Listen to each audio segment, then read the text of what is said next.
Hey everybody, Courtney Smith here with our Wall Street winners for July 25th. Very, very interesting price action. Not as interesting, of course, as this disclaimer, but it's still pretty good. So, look, I've been saying we should see a rally in the market because of seasonal reasons, but we never did. And then all of a sudden this week, we finally broke out above the highs that we'd made over the last month and over the gaps that we made in the middle of June.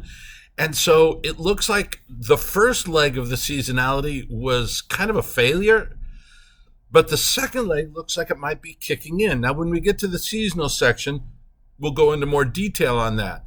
But then I look at this breakout, which is certainly bullish, and then I look at the purple predictor, and the purple predictor is weak.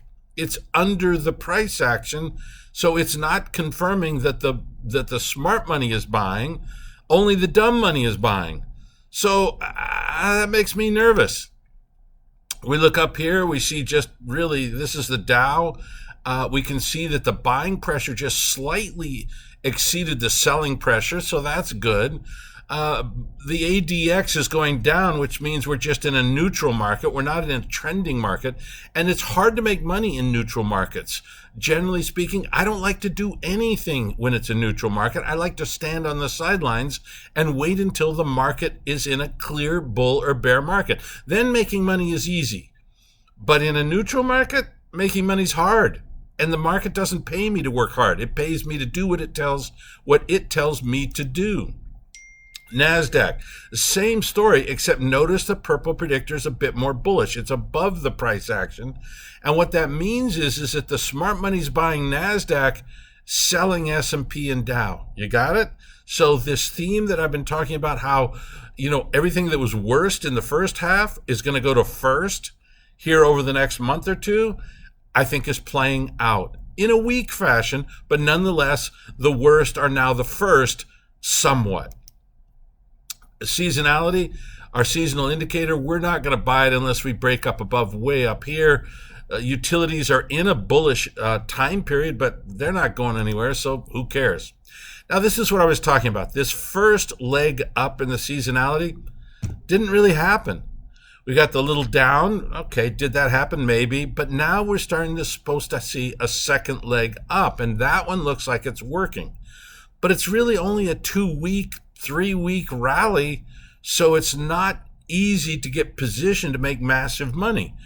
I think the next big move we have to position ourselves is the big move from the third week in August down to the end of October. That's going to be the next big move that we should be trying to press the market on. So we need to be kind of weak to the long side, not strong, just weak to the long side here. Then notice we go 3 weeks of doing nothing according to the seasonality here.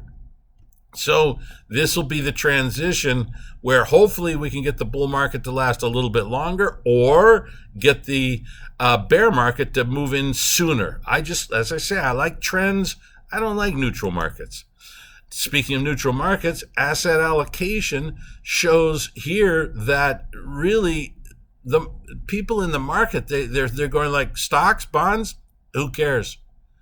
I mean, this shows that no money is being allocated back and forth in any significant manner from stocks to bonds or bonds to stocks. So it's a net neutral indicator right now. Now, back here in March, we saw a tremendous amount of money come into the stock market and out of the bond market. Then we gave up a lot of those gains, and we saw money go from the stock market to the bond market.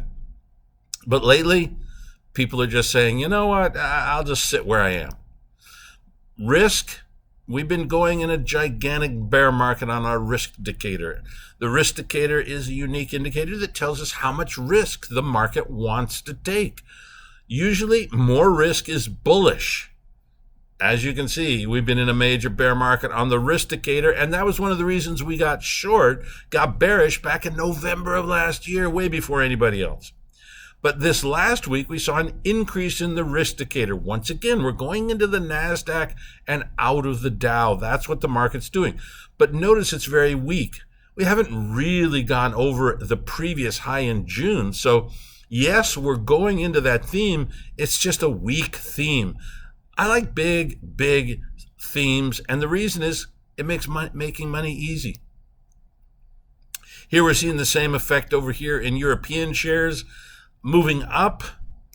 Who cares? All right, now our yield curve. We've seen the 2s, 10s, the 2-year Treasury versus the 10-year Treasury yields go to a negative curve already. In fact, 2 or 3 times this year. That one has been 14 out of 18, an excellent track record of calling recessions. But the 3-month to 10-year, that's the chart you're looking at here, is infallible since World War II. Hasn't had a mistake yet. Now look at the lower left-hand corner, and you can see that the yield curve is now basically flat. Okay? You can see over here, we're at plus 30 from 3-month to 10 years. That's flat. For all intents and purposes, that's flat. Hasn't gone negative yet. But the next time the Fed raises interest rates, it will be negative. So as far as I'm concerned, this indicator has now flashed its recession signal. It's about a 1-year leading. It's variable, but 1 year is a good rule of thumb to start with. That would be second half of next year. Oh, well, let's say middle of next year. I've been saying we'll probably see the recession in the first quarter of the year. I think that still looks reasonable to me. But to me, of course, the most important factor is not the recession. Of course, I care about that for my fellow citizens. But from a stock market perspective, what I really want is the recession to hit quicker so the Fed eases quicker so we can get back to big bull markets. Once again, easier to make money in bull markets than bear markets.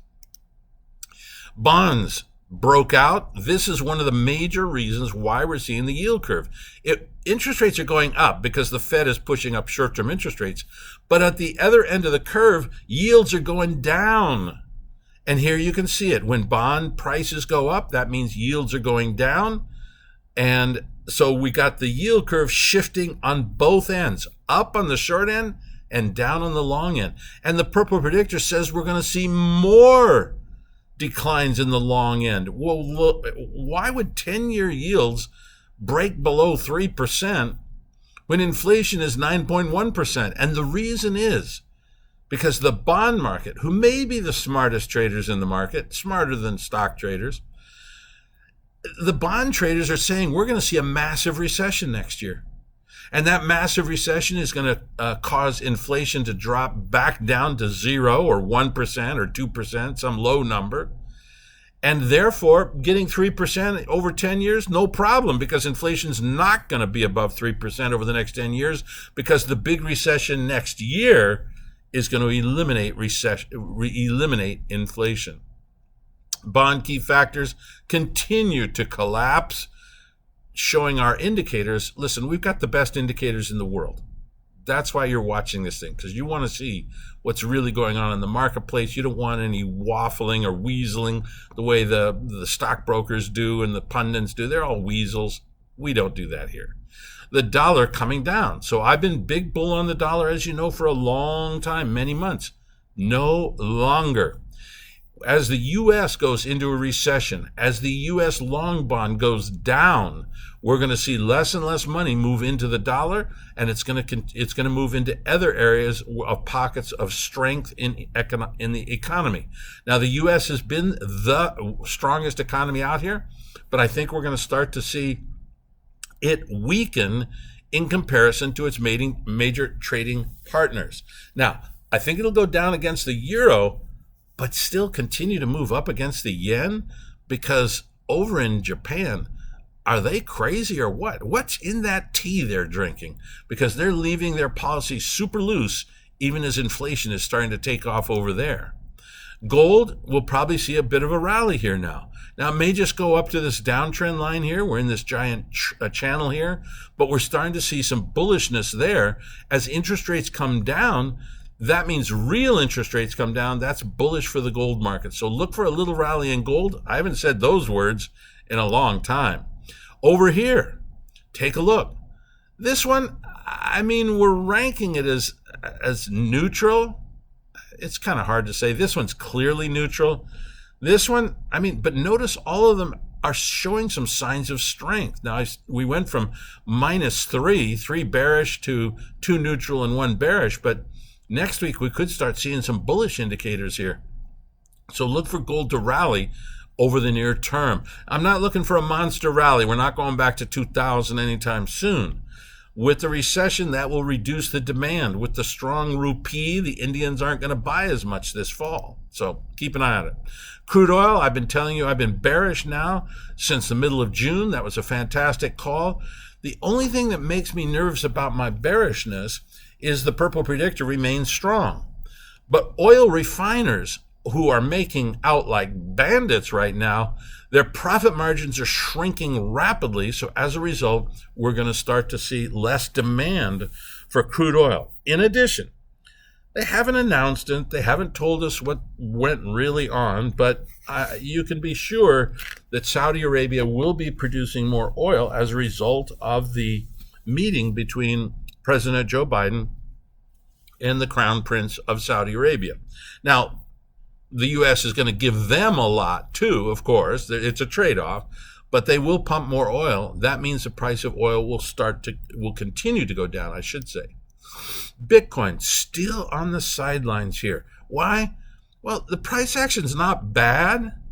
Purple predictor's bullish, but it's a whole bunch of nothing in the middle of a giant bear market.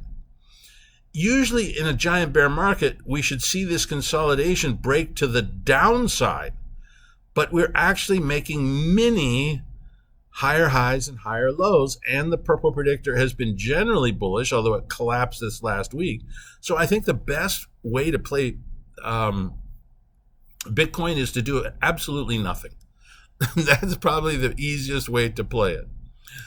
All right, freebies, love having you here. You know that. Big hugs and kisses. But really, why don't you just subscribe to the fully paid up member and become one of the cool kids? The main advantage of the Wall Street Winners Premium Edition, the fully paid up members, is number one, you get a ton more analysis, deeper analysis, more things are analyzed, and then you get specific buy and sell recommendations on what to buy and what to sell.